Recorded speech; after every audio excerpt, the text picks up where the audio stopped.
Dígale al que está a su lado, tu vida es un milagro de amor. Y ahora diga, nuestra vida, todas nuestras vidas son un milagro de amor. Gracias, Jesús. Y el texto que voy a traer hoy relata una lucha física, personas implicadas, sentimientos, realidades, pero nos enseña también la lucha espiritual que desarrollamos detrás de nuestras vidas diarias. Y quiero que llegamos a entender eso, que hay una guerra espiritual que estamos desarrollando en nuestra vida diaria y que afecta a aquello que nos rodea. Y nos vamos a ir al capítulo 2 del libro de Reyes, los versos, capítulo 6, versos 24 a 25. ¿Está preparado? Diga conmigo, Señor, prepara mi corazón para que tu palabra haga algo poderoso dentro de mí. En el nombre de Jesús. Amén. Verso 24, segunda de Reyes 6. Después de esto, aconteció que Ben-Hadad, rey de Siria, reunió todo su ejército y subió y sitió a Samaria. Y hubo gran hambre en Samaria, a consecuencia de aquel sitio. Tanto que la cabeza de un asno se vendía por 80 piezas de plata y la cuarta parte de un cap de estiércol de paloma por 5 piezas de plata. Aquí está pasando, la Biblia recoge y relata esta realidad física. Había una guerra en marcha. Samaria era la capital del reino norte, del reino de Israel, y estaba rodeada por un gran ejército. Había una razón para ello. Había un origen en esto. El rey de Israel, en este caso, el rey se llamaba Joram, el rey de Israel en este momento, y el pueblo de Dios se consideraban pueblo de Dios, pero estaban viviendo ajenos a la palabra de Dios. Lo que está viviendo la ciudad de Samaria, una ciudad importante, una ciudad grande, con miles de personas dentro, es el resultado de decisiones personales en las vidas de las personas que habitaban la ciudad. Y el enemigo espiritual había logrado sitiarles. Sitiar, la definición de sitiar es cercar un lugar, aislar un lugar, envolver con intención de tomar, de conquistar, de asaltar o de destruir aquello que es sitiado. Y ahí estaban. Dice Primera de Pedro que nuestro enemigo, el diablo, anda como león rugiente, buscando, se sabe ese versículo, ¿verdad? Dice nuestro enemigo. Ya de entrada Pedro nos está diciendo, tenemos un enemigo. Ay, yo no quiero saber eso. No, quiera saber o no quiera saber, usted tiene un enemigo. Y Pedro lo deja claro. Dice, nuestro enemigo, el diablo, el mentiroso, el astuto, la serpiente, el leviatán, como quiera llamarlo, en el campo espiritual, anda como león rugiente. ¿Qué hace un león rugiente? Buscando a quién devorar, a quién atrapar. Y Jesús lo diría con otras palabras. Jesús diría, el ladrón viene, hablando del mismo enemigo, para robar, matar y destruir. Y el enemigo intentará siempre, porque lo ha hecho siempre, arrinconarte, es decir, apartarte, es decir, desvincularte. Lo mismo que hace hoy en día, cuando usted ve cómo hablan de los maltratadores, el maltrato, ¿cómo comienza un maltratador? Pues comienza poco a poco a separarte de tu familia, a separarte de tus amistades, a encerrarte en su mundo. Te va a decir, no, mi amor, no trabajes, no vayas para aquí, no hagas esto, no. Mira, tus hermanos son así y el otro es asado. Tu mamá mira como al otro. Empieza a minarte para desvincularte de tu hogar, de tu familia, de tus buenos amigos. De amigos que han hecho cosas y de tantas otras cosas. Esa es la estrategia de un maltratador. Con aparente bondad te va a decir esto por tu bien, es porque yo te quiero, es porque yo te amo tanto, hasta que consigue sitiarte.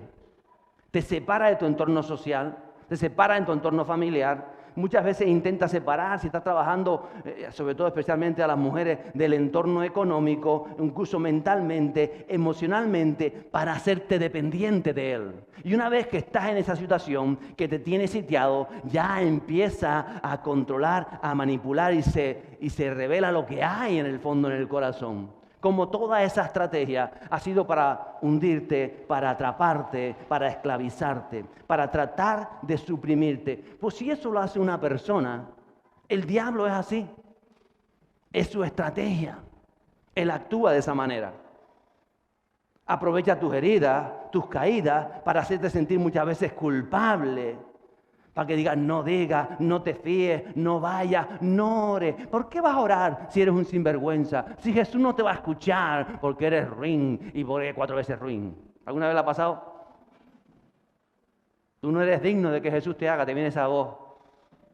Si acabas de hacer esto o hiciste lo otro. Esa es la estrategia del enemigo. ¿Por qué? Porque lo que trata es alejarte de Dios, encerrarte, sitiarte, y te tiene, porque él sabe, el enemigo sabe que cuando tú has recibido a Jesús en tu corazón, la sangre del Cordero, el nombre de Jesús te protege y no te puede tocar.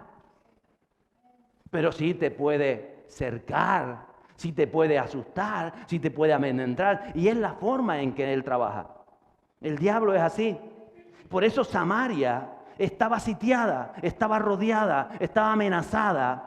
Satanás, como digo, Satanás no puede tocarte, pero él va a intentar romper tus vínculos con el Espíritu Santo, tus vínculos con la casa de Dios, tus vínculos con Dios, con la palabra, para controlar tu mente, para controlar tu corazón. Él trata de cortar tu provisión, tu intimidad con Dios, con el Espíritu Santo, y eso es lo que está sucediendo físicamente en la ciudad de Samaria en este tiempo. Pero la verdad es que lo que hay detrás es que se está revelando la condición espiritual en que estaba el pueblo y el rey, que llevaban ya tiempo alejándose de Dios, creyéndose pueblo de Dios, pero haciendo las cosas a su manera, como a ellos bien les parecía. Entonces el diablo poco a poco intenta cortar tus suministros espirituales. A veces es el trabajo, tanto trabajo, tanto trabajo, tanto trabajo que no tienes tiempo de orar, porque hay tanto trabajo. O no tienes tiempo de congregarte, porque hay tanto que hacer. O no tienes tiempo de buscar, de centrarte en la palabra, porque vienes tan cansado del trabajo.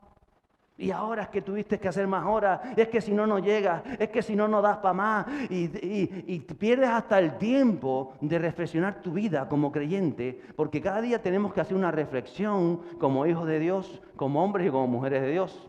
A veces ni siquiera reflexionamos qué clase de padre espiritual somos para nuestros hijos, o qué clase de esposo espiritual somos para nuestra esposa, o qué clase de abuelo espiritual soy para mis nietos, porque somos espirituales. O qué clase de obrero espiritual soy en mi lugar de trabajo, porque sigo siendo espiritual en mi lugar de trabajo. O como empresario, que Dios te llama a esas empresas, qué clase de empresario espiritual eres. Y como no tomamos tiempo para reflexionar, porque el diablo nos lía, nos envuelca y no tenemos tiempo, nos va sitiando. El mundo y Satanás trabajan igual, tratan de sitiarte con esto o con aquello y te va arrinconando. ¿Para qué? Para matarte de hambre, para desnutrirte espiritualmente, para que al final terminas rindiéndote a él.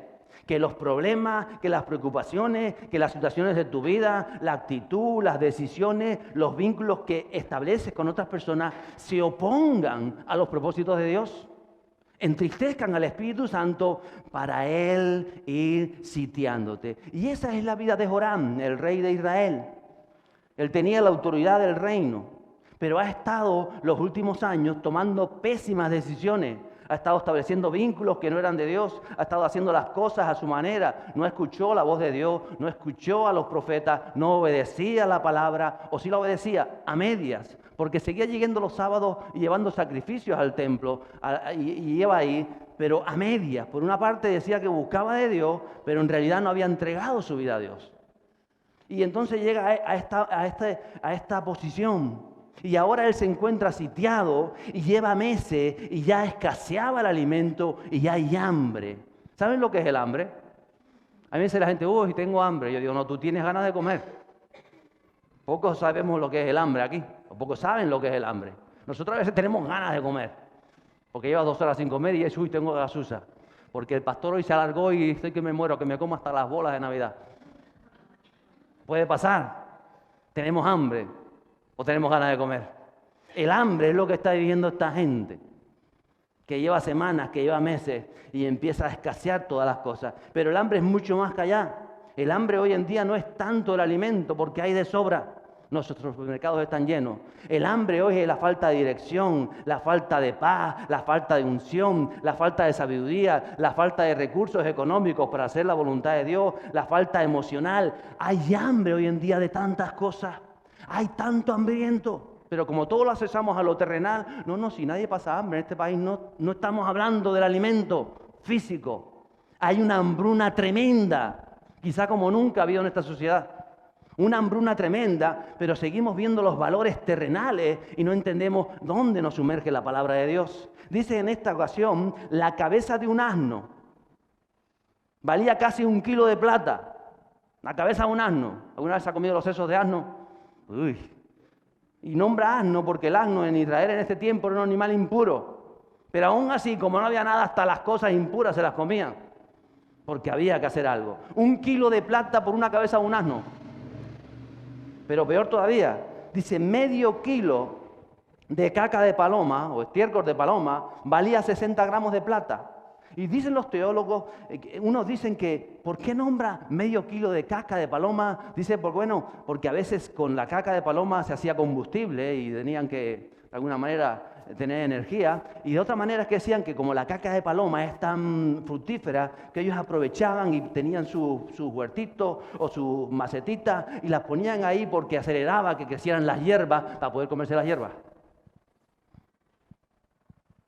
Hasta la caca de paloma era valiosa en este momento. Pero algo peor estaba por suceder tras meses de asedio. Y vamos a los versos 26 a 30. Esté tranquilo, yo se lo leo con tranquilidad para que vayamos recibiendo. Dice, y pasando el rey de Israel por el muro, por la muralla de la ciudad, una mujer le gritó y dijo, salva, rey, señor mío. Y él dijo, si no te salva Jehová, ¿de dónde te puedo salvar yo? ¿Del granero, del lagar? Estaban vacíos el granero y el lagar, por eso le dice. Y le dijo el rey, ¿qué tienes? Ella respondió, esta mujer me dijo, da acá a tu hijo y comámoslo hoy, y mañana comeremos el mío. Cocimos pues a mi hijo y lo comimos. Y el día siguiente yo le dije, da acá a tu hijo y comámoslo hoy. Mas ella escondió a su hijo. Cuando el rey oyó las palabras de aquella mujer, dice que rasgó su vestido, se rompió las vestiduras reales que portaba en ese momento y pasó así por el muro, se fue corriendo de la muralla. Y el pueblo vio que de lo alto se veía al rey, el pueblo vio que el cilicio que traía interiormente sobre el cuerpo, el cilicio era una ropa áspera que se ponían en sentido de duelo, de arrepentimiento, y el rey esto se tenía por encima su ropa real, pero debajo tenía esa ropa como de arrepentimiento, de luto. Y cuando la rompense el pueblo se dio cuenta. Pero lo que quiero ver es que había canibalismo.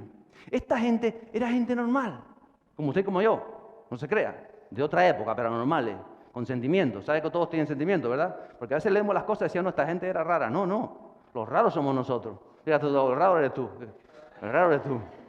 Esta gente era más normal que nosotros. Pero había un canibalismo ahí, porque la verdad es que en condiciones extremas no sabemos qué sale de nosotros. Yo, canibalismo, nunca la vida seguro. Ahí está la película de los que cayeron en Chile y se tuvieron que comer.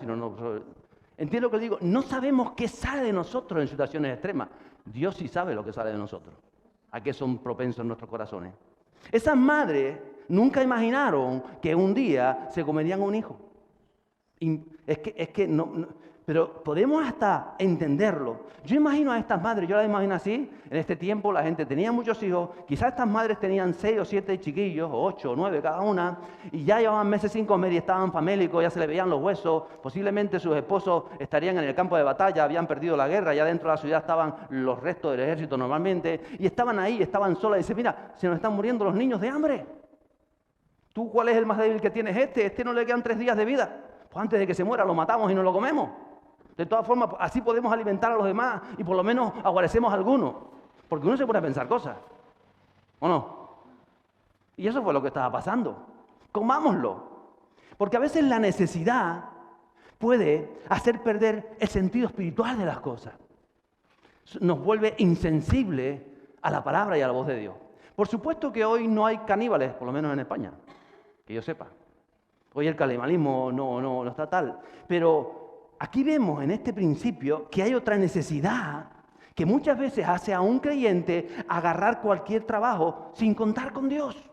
Porque hay una necesidad extrema y tienes que, y agarra un trabajo que dice, o no, ese es otro tipo de canibalismo, laboral. O la necesidad de compañía, que esto lo he visto yo tanto en creyentes varones como en mujeres, es que estoy tan solo que el primero que te pica el ojo así, y dicen, guapo. Y mueve.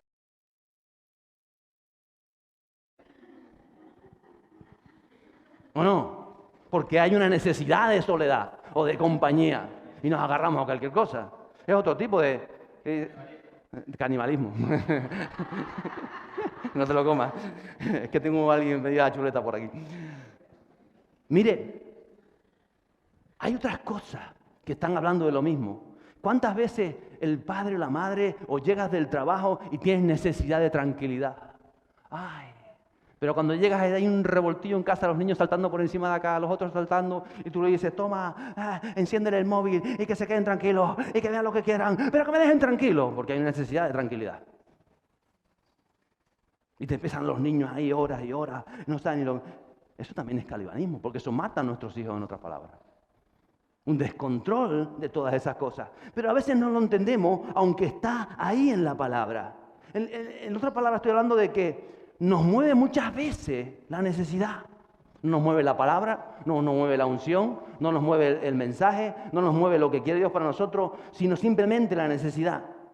Hoy hay mucho tipo de canibalismo, las redes sociales, como digo, el exceso de móvil, el cansancio que decimos mental, el ocio, el materialismo, que está matando a nuestros hijos.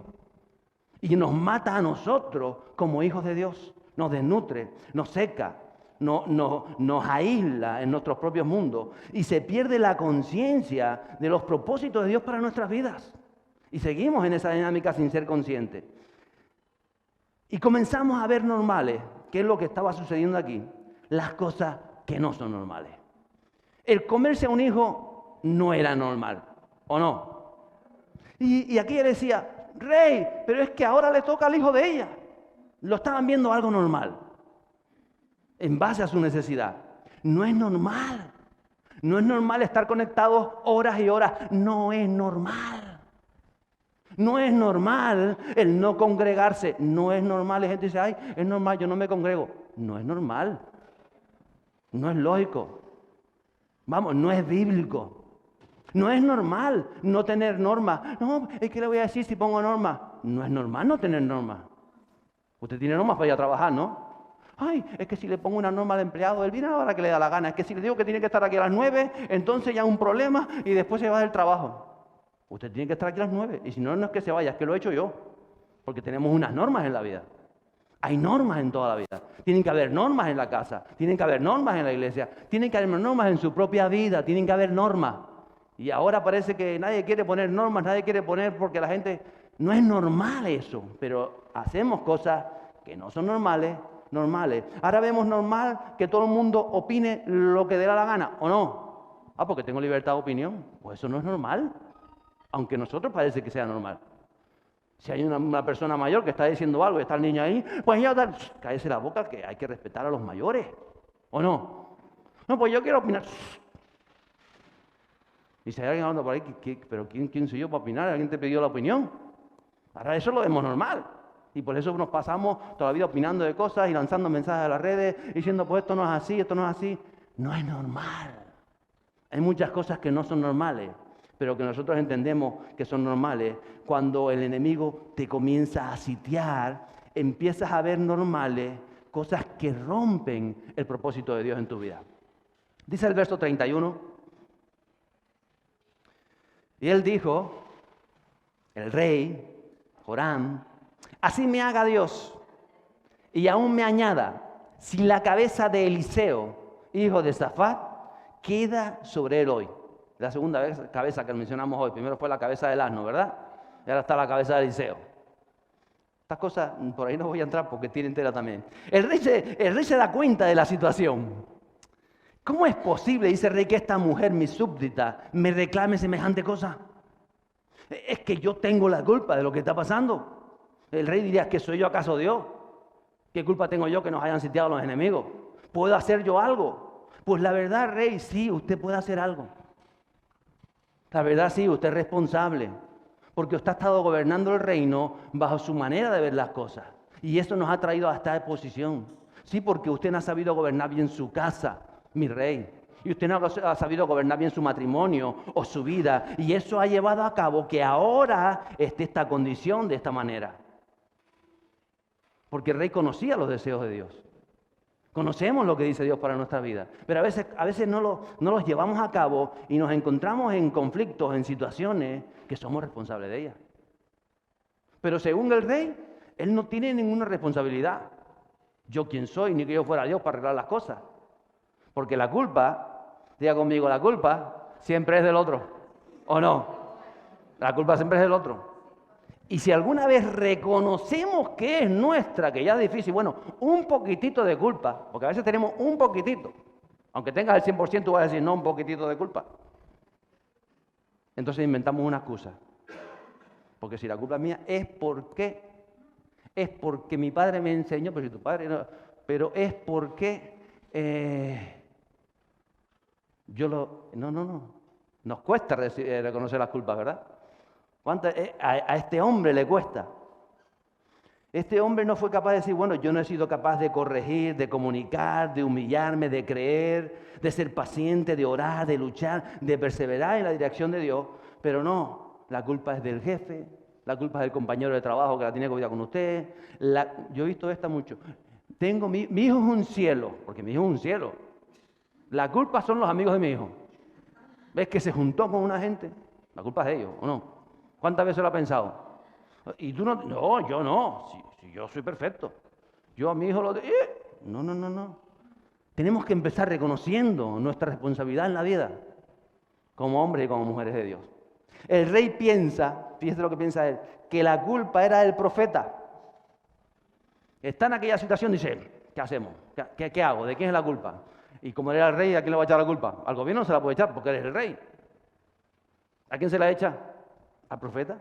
Porque él podía pensar, Eliseo podía haber orado. Eliseo era el sucesor de Elías, ¿verdad? Del profeta Elías. Como oró Elías cuando acabó con el hambre en la sequía y había provisión y el golfo de Eliseo no ha orado y por eso seguimos en esta situación.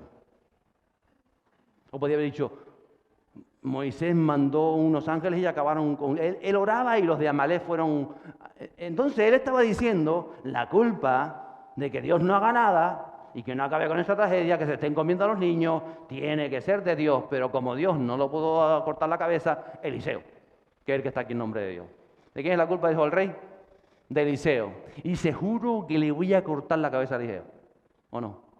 ¿Usted se imagina que alguien venga aquí a cortarle la cabeza? Que alguien desee cortarle la cabeza. Mira que está a su lado, diga, ¿qué cabeza más bonita tienes? Hágase así, ¿qué cabeza más bonita tienes?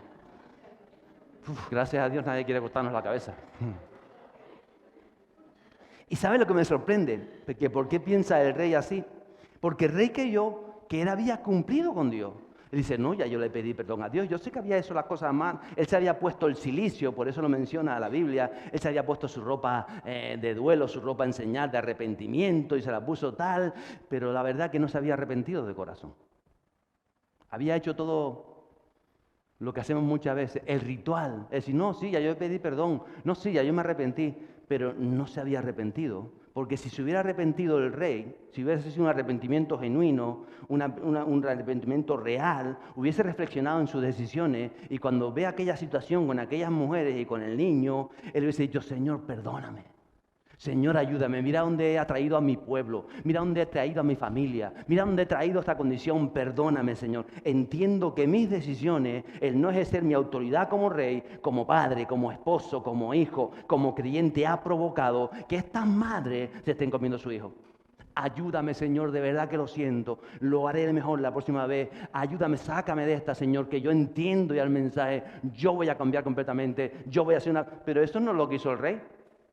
Él pensó que estaba arrepentido, pero es que una persona arrepentida no piensa, lo primero que le pasa por la cabeza es le corto la cabeza al profeta. Eso no lo piensa una persona arrepentida.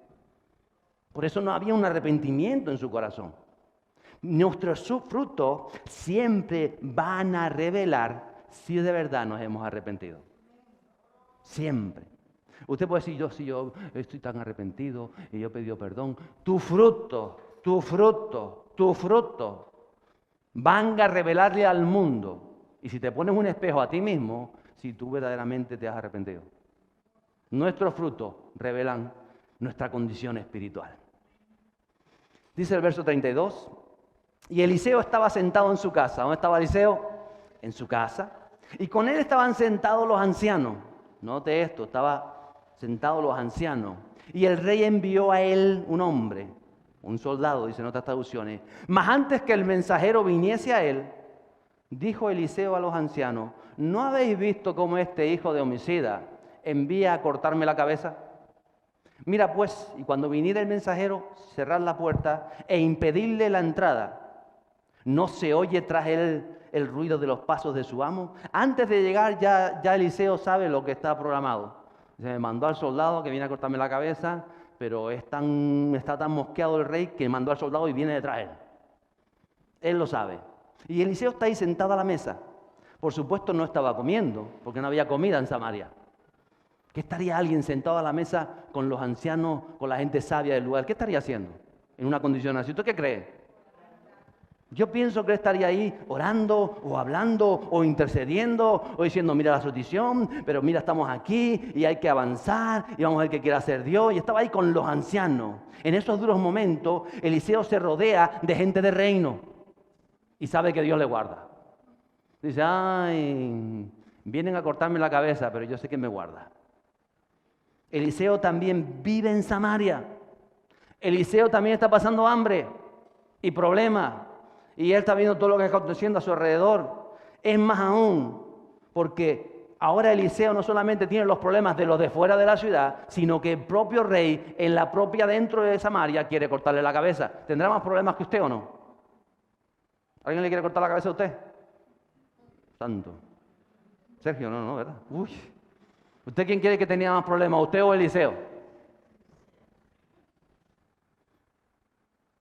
Siempre habrá alguien peor que nosotros. Siempre. Ahora lo vamos a ver. Pero cuando uno mantiene su identidad, cuando uno tiene la actitud correcta, cuando uno está firme en la dirección y en el propósito de Dios, uno no tiene miedo. Porque uno tiene una palabra de Dios. Uno avanza, uno tiene las cosas claras. Uno dice, como Jesús, nadie me puede tocar si mi Padre no lo permite. Por eso Jesús dijo, ¿que me vienen a matar? No. Yo me entrego. Porque sabía quién era. Yo me entrego. Usted lo está entendiendo, ¿verdad? Cuando usted somete su vida a Dios, Dios tiene el control de su vida. Entonces todos están pasando en Samaria hambre, pero la fe de Eliseo no es afectada. Porque él depende de Dios y él le hace ver más allá, que es lo que muchas veces nos falta a nosotros, ver más allá, ver la guerra espiritual que se está desarrollando. Y por eso está Eliseo sentado.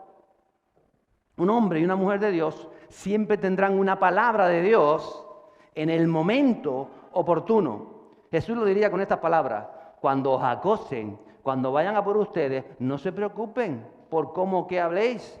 En ese momento será dada palabra, porque no sois vosotros los que habláis, sino el Espíritu de vuestro Padre que habla a través de ustedes. Entonces tú puedes estar tranquilo cuando usted está en Dios y Dios está con usted. El verso 1 del capítulo 7 dice lo siguiente. Dijo entonces Eliseo, oíd palabra de Jehová. Así dijo Jehová, mañana a estas horas valdrá el seah de flor de harina 1 siclo y 2 seas de cebada 1 siclo a la puerta de Samaria. Mire, yo no veo a un Eliseo asustado, preocupado, amargado. ¿Usted lo ve? Ay, ¿ahora qué hacemos? Escóndeme en el armario. No, salto para arriba. No lo veo. No lo veo intentando quedar bien con el rey. Ay, mire, mi rey, yo voy a orar otra vez, a ver si Dios quiere hacer algo. Porque no lo veo ahí. Yo imagino a Eliseo que cuando dice, tranquen bien la puerta, cierren la doble, él seguramente subió a la azotea o salió por la ventana de las casas y él se sube arriba y cuando ve al rey dice, mi rey, hay una palabra para usted, mañana a estas horas, en tal.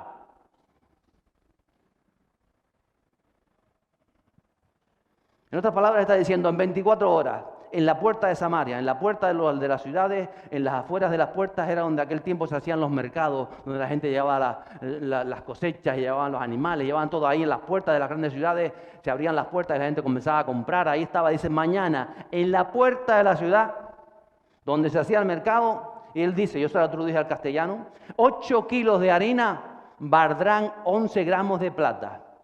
En otras palabras, haciendo el cálculo, 8 kilos de harina, tuve que sacar la calculadora, 900 veces menos de lo que vale hoy la caca de paloma. Va a valer mañana a estas horas en la puerta de Samaria.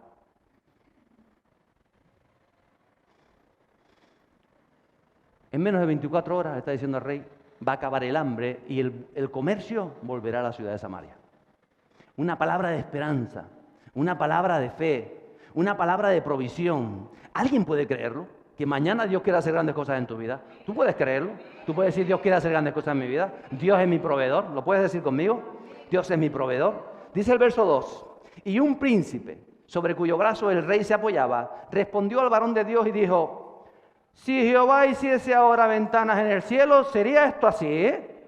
Y él dijo: he aquí, tú lo verás, le dijo Eliseo, con tus ojos, mas no comerás de ello. Porque siempre hay algún incrédulo. ¿O no se ha dado cuenta? Siempre hay alguien. Y este que era la mano derecha del rey, príncipe, donde él se apoyaba, está diciendo su mano derecha, o el segundo del reino, él diría: yo sé cómo están los almacenes. Y yo sé que no se han sembrado cosechas en los últimos meses. Y yo sé que no hay manera de que eso sea verdad. Eso es imposible. Aunque tenemos un versículo aquí a la derecha mía, ¿verdad? ¿Qué dice el versículo? ¿Lo quieres leer conmigo? Al que cree, todo le es posible. Pero al que no cree le va a pasar lo que a este. Este no cree. Ay, siempre dicen lo mismo. Ay, yo me conozco ese cuento de la sanidad. Yo me lo conozco. ¿O no? No me lo creo. Avivamiento. ¿De qué estoy escuchando yo eso? ¿Lo has escuchado alguna vez? Sin fe es imposible agradar a Dios. Y nosotros somos gente de fe. Tiene que estar a tu lado: soy gente de fe. Soy gente de fe. Atención, porque en ese momento, en la puerta de Samaria, donde dice Eliseo que en 24 horas habrá multitud y abundancia de comida, en ese momento, en esa misma puerta, a las afueras de la ciudad, hay 4 leprosos que se están preguntando acerca de su vida, que están hambrientos, están sedientos, están fuera de las murallas, están excluidos de la sociedad, encima son leprosos, es decir, que tienen insensibilidad en las manos, sin paladar, o sea, estaban peor que los que estaban en Samaria. ¿O no? Siempre creemos que a nosotros no. En febrero van a África, van a ver lo que está mal muchas veces. Porque hay una falta, una hambruna espiritual, económica, emocional, en todo tipo. Que nosotros, si nos comparamos, decimos: estamos en el cielo ya nosotros. No estamos en el cielo. Pero nos creemos que estamos en el infierno muchas veces. Aquí estaban estos 4 leprosos. ¿Quieren seguir con la historia? Uy, versos 3 a 5. Había a la entrada de la puerta 4 hombres leprosos, los cuales dijeron el uno al otro: ¿por qué nos estamos aquí hasta que muramos? Si trataremos de entrar en la ciudad, por el hambre que hay en la ciudad, moriremos en ella. Y si nos quedamos aquí, también moriremos. Vamos pues ahora y pasemos al campamento de los sirios. Si ellos nos dieren la vida, viviremos. Y si nos dieren la muerte, moriremos. Dice el verso 5 que se levantaron, pues al anochecer, para ir al campamento de los sirios, y llegando a la entrada del campamento de los sirios, no había allí nadie. Ellos primero se hacen una pregunta: ¿qué haremos? Si nos va a pasar la vida en esta condición, se nos va a pasar la vida en la manera que estemos, porque hay una lepra que no es física, que es la lepra del alma, y que invade las sociedades y los pueblos. Y a veces hasta creyentes son leprosos, porque no han entendido la verdad de la vida. Y Dios quiere sanarla. Y estos 4 leprosos deciden levantarse. Y me sorprende porque al anochecer, porque aún en la oscuridad, Jesús es la luz que te guía. Lo vimos en la canción que de Redimidos, ¿verdad? En esa canción que dice milagro de amor. Aún en la oscuridad, aún en la sobredosis, aún cuando hay una guerra espiritual que fue librada antes, cuando él había orado. Cuando él dijo: Señor, que no me vaya. Cuando alguien le habló de Cristo, porque él contó su testimonio, cómo le habían hablado. Cuando yo veía un loco por ahí que estaba en la cafetería, y cada vez que ella me decía algo, me invitaba cafecito y esto y lo otro. Porque hay alguien que ha estado orando. Ha habido una guerra antes. Y ahora se están viendo los frutos de esa batalla. Y ahí está. Ahí están esos leprosos. Que dice: de noche, vamos. En otras palabras, Jesús es el que nos guía. Jesús es el que nos guía. Él es nuestra luz en la oscuridad. Versos 6 a 7 dice que Jehová había hecho que en el campamento de los sirios se oyese un estruendo de carro, ruido de caballo, estrépito de gran ejército. Y se dijeron unos a otros: he aquí, El rey de Israel ha tomado a sueldo contra nosotros a los reyes de los heteos, a los reyes de los egipcios, para que vengan contra nosotros. Y así se levantaron y huyeron al anochecer, abandonando sus tiendas, sus caballos, sus asnos, el campamento como estaba, y habían huido para salvar sus vidas. En otras palabras, ya Dios había hecho algo, ¿o no? Pero nadie se había enterado. Aquellos seguían pasando hambre dentro. Y toda la comida ahí fuera en el campamento, ahí habían dejado el cochino dándose vueltas, las chuletas de buey, ahí las hamacas, porque ellos, como eran tiempos, tantos meses de asedio, ellos vivían bien, tenían sus baños, a veces tenían sus bañeras de cobre, porque ellos sabían que iban a estar meses ahí acampados, alrededor de la ciudad. Entonces lo tenían todo bien preparado, y las hamacas, y un coco ahí, uno debajo de la cocotera, y el otro con la fresa con nata, todo montado allí. ¿O no? Uno con conejo en salmorejo. A mí el horno me hubiese llevado a la tienda del conejo en salmorejo. Con las papas guisadas. Bonitas. Bonitas y feas. Me las como todas igual. ¿O no? Pero estaban pasando hambre. Porque no se habían enterado que a Dios había hecho algo. Porque el rey no le creyó a Eliseo. Y el pueblo no estaba creyendo. Porque mientras Eliseo estaba allí con los ancianos sentado orando, estaba yendo una lucha espiritual. Habían soldados suyos que estaban huyendo y el campamento había sido abandonado. Dice el verso 8 que cuando los leprosos llegaron a la entrada del campamento, entraron en una tienda y comieron y bebieron y se hincharon. Eso no lo digo, pero yo me lo imagino. Y tomaron de allí plata y oro y vestidos y fueron y lo escondieron. Y vueltos entraron en otra tienda. De allí también tomaron oro, plata y vestidos y se fueron. Y fueron y lo escondieron. Los 4 se pusieron las botas. Hombre, llevaban semanas sin comer bien. Y todo aquello era, estaba calentita la comida todavía. Ahí estaban. No podían ir al banco de Samaria a guardar el oro y la plata. Así que ellos hicieron tesoros y los escondieron por allí. Ahí estos tenían escondidos. Ellos empezaron a pensar egoístamente, como muchas veces nos pasa. En Samaria seguía el hambre. Pero estos están todo para mí, todo para mí, todo para mí, porque todo les parecía poco. ¿Alguna vez nos ha pasado que todo te parece poco? Y todo te parece poco. Y al principio parece, ay, gracias, pero después dices, no, esto es poco, más que poco. Así estaban los leprosos. Por eso digo que hay una lepra que no es física. Es la lepra de entender el mensaje del Evangelio y la palabra de Dios. Dice en el verso 9 que luego se dijeron el uno al otro, no estamos haciendo bien. Hoy es día de buena noticia y nosotros callamos. Si esperamos al amanecer, nos alcanzará nuestra maldad. Vamos pues ahora, entremos y demos la buena noticia en casa del rey. Ellos se dijeron, no está bien lo que estamos haciendo. Tenemos que preguntarnos cómo estamos viviendo nuestra vida. Unos a otros. ¿Cómo está viviendo Sergio? ¿Cómo está viviendo Andrea? ¿Cómo está? La verdad que falto en esto. Hablaba la pastora de confesión, ¿verdad? La verdad que falto en esto. Ayúdame en esto. Necesito de esto. Oye, a mí me sobra de aquello. Vamos a ver si nos apoyamos en esto. Es que me falta fe para creer. Vamos, yo voy a estar orando. Te voy a preguntar, ¿cómo va tu fe? Ellos reflexionaron.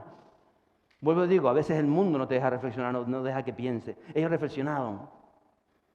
A veces podemos estar tan ocupados, tan metidos en nuestras cosas, resolviendo nuestras necesidades, que olvidamos o que no tenemos tiempo de decir a otro que hay buenas noticias. Porque ellos estaban comiendo, ellos estaban entretenidos, y venga cargando oro, y cargando plata, y venga y otro, y tú cuántos kilos cogiste, y yo tal, vamos a hacer otro ahí, vamos a esconder otro para allá. Nos metemos en nuestras cosas. Trabajamos tanto para nuestras cosas. Para lo mío, para lo mío, para lo mío. Y no nos damos cuenta que hay una buena noticia que hay que compartir, que es Cristo, que vamos a celebrar este mes. Esa es la buena noticia. No esperemos al amanecer. El amanecer es cuando regrese Cristo, para vivir en el Espíritu Santo. Porque un día nos presentaremos todos delante de Jesús y espero que nos diga, buen siervo fiel, has sido fiel en lo poco. No tenías mucho, pero fuiste fiel. Te acordabas de los demás, pensabas en los demás, mirabas a los demás. No era todo tú y tu familia, tú y tu familia. No. Yo y las familias de la tierra, yo y la necesidad que hay en el mundo, porque somos ricos, porque su historia de amor nos ha tocado. Versos 10 a 12, dice que vinieron pues y gritaron a los guardias de la puerta de la ciudad y les declararon diciendo, nosotros fuimos al campamento de los sirios, estaban encima de la montaña, los otros de la muralla, y aquí no había nadie allí, ni voz de hombre, sino caballos atados, asnos también atados y el campamento intacto. Los porteros gritaron también y lo anunciaron dentro en el palacio del rey. Y se levantó el rey de noche y dijo a su siervo: yo declararé que nos han hecho los sirios. Ellos saben que tenemos hambre, claro que lo saben, si llevan 7 meses acampados ahí fuera. Y han salido de las tiendas y se han escondido en el campo, diciendo: cuando hayan salido de la ciudad, nos van acá encima y nos van a tomar vivos para hacernos esclavos y ellos van a entrar en la ciudad. Es que a veces somos tan cavernícolas que olvidó las palabras del profeta. Dice: esto tiene que ser una trampa. ¿Pero qué te dijo la voz de Dios? ¿Pero qué te dijo el hombre de Dios? No te dijo: no, eso no puede ser así, porque eso que nos va a tal, eso es una trampa. Y inventamos, y nos olvidamos de lo que Dios nos dijo, de lo que hemos recibido en oración, de lo que nos ha dado una palabra de Dios, de un mensaje que nos olvidamos por completo. Pero si no habían pasado ni 12 horas, rey, eso es una trampa. No, mire, el campamento está intacto. Por mi madre, le decía el leproso. Ahí están están los caballos, están los camellos, No me lo creo, eso es una trampa. Y pasando hambre. Hay un manjar ahí fuera, no puede ser. Pero tan incrédulo podemos ser a veces. El rey se había olvidado por completamente de lo que había dicho Dios. A veces nos cuesta tanto creer a Jesús, cuando el mismo Jesús es un milagro de amor. Jesús es el mayor milagro de amor que tenemos. Y a veces anhelamos tantas cosas que nos olvidamos de la esencia. Jesús, que sin merecerlo se dignó a revelarse a mi vida para que pueda abrazarlo, para que pueda alcanzarlo, para que pueda tocar de su presencia. Versos 15 y 17. Y ellos fueron y lo siguieron hasta el Jordán. Y aquí que todo el camino estaba lleno de vestidos y enseres que los sirios habían arrojado por la premura. Y volvieron los mensajeros y lo hicieron saber al rey. Fíjense, ya habían cruzado hasta el río Jordán. Llegaron los mensajeros: no, mi rey, ya cruzaron hasta el río. No se les ve ni el pelo. Miles de personas huyeron a la estampida. Entonces el pueblo salió y saqueó el campamento de los sirios y fue vendido el seah de flor de harina por 1 siclo y 2 seas de cebada por 1 siclo, conforme a la palabra de Jehová. Y el rey puso a la puerta a aquel príncipe sobre cuyo brazo él se apoyaba y lo atropelló el pueblo a la entrada y murió, conforme a lo que había dicho el varón de Dios, cuando el rey descendió a él. Mire, en otras palabras, en la mano derecha del rey él dijo: tú ponte aquí, controla esto, que esto la gente está volviendo loca, ponte aquí a controlar lo que salen y lo que entra. Y él se puso a control y lo atropellaron. Un accidente.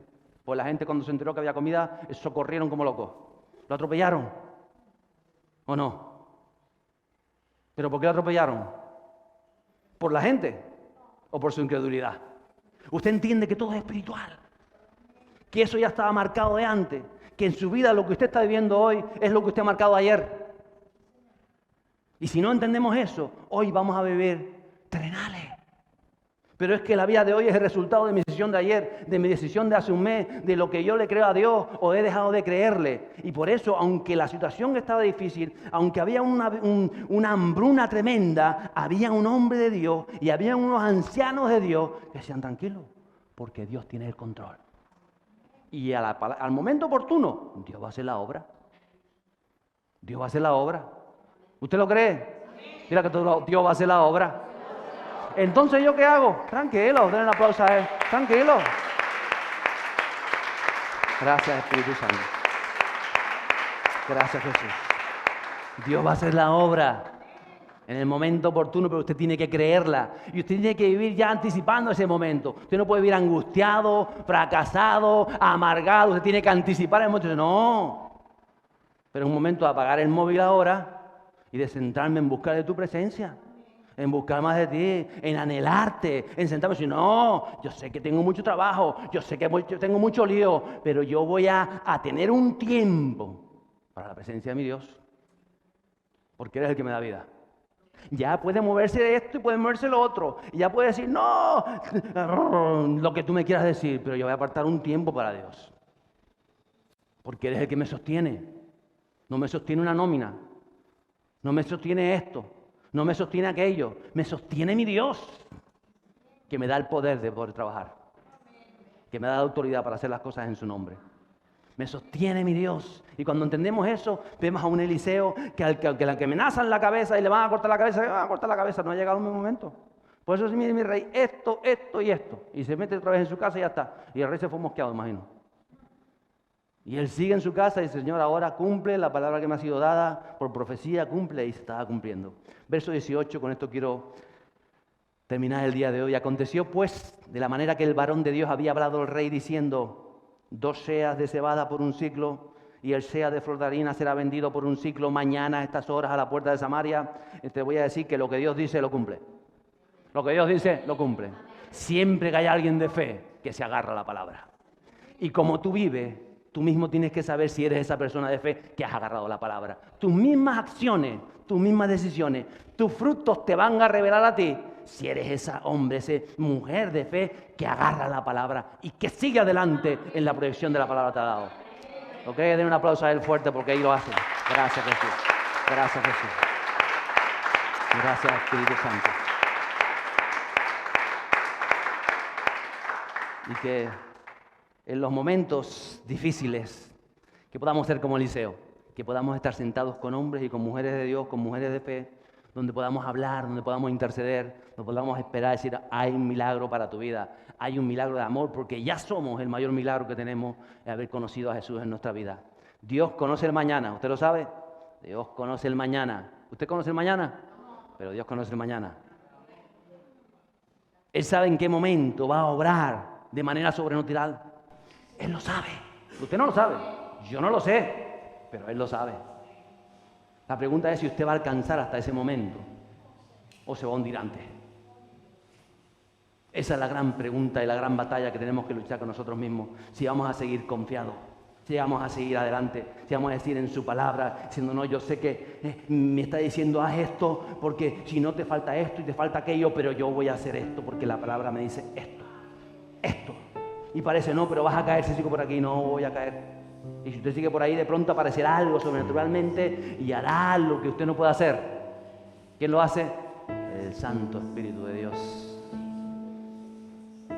Que cada día tus decisiones, tu fe, tu intimidad con Dios, tu esperanza en Él, hacen posible que tu mañana esté asegurado. Y que hoy ninguno de tus enemigos te puedan tocar la cabeza. Hay un enemigo, sí, anda rugiendo, intenta amenazarte, te va a decir, te va a ir mal, te vas a hundir, vas a perder esto, vas a perder la casa, mira a tus hijos, mira. Pero dijo Jesús, pero yo he venido para que tengan vida y tengan una vida en abundancia. Y tengan una vida en abundancia. Gracias, Espíritu Santo.